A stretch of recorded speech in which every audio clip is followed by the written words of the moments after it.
આજે ઘડીક બેઠા ત્યાં મિત્રોની યાદ આવી. મિત્રોની યાદ આવતાં જ આંખમાં આંસુ આવી ગયા.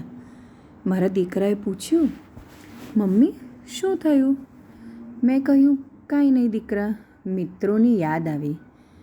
દીકરાએ પૂછ્યું, મિત્રો કેમ જોઈએ? અમે બધા છીએ ને. મેં એને કહ્યું, રૂમાલ ફક્ત આંખોના આંસુ જ લૂછી શકે. સાચું કારણ જાણવા તો મિત્ર જ જોઈએ.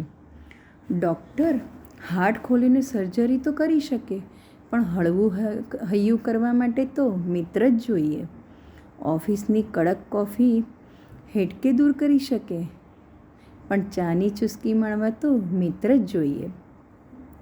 એચિવમેન્ટની સર્ટિફિકેટની ખુશી આપી શકે, પણ દિલથી પીઠ થાબડવા માટે તો મિત્ર જ જોઈએ. ઇન્સ્ટાગ્રામ કે ટ્વિટર પર ફોલો તો થઈ શકે, પણ સંગાથે રખડપટ્ટી કરવા માટે મિત્ર જ જોઈએ. વોટ્સઅપ, ફેસબુકથી વાતો તો ઘણા કરી શકે, પણ લાગણીના ભીના સંવાદ માટે તો મિત્રો જ જોઈએ.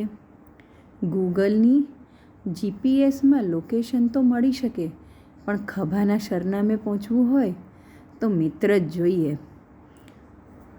ઝૂમ કે ફેસટાઈમ પર આ વિડીયો કોલ થઈ શકે, પણ મન ભરીને ગળે મળવા તો મિત્રો જ જોઈએ.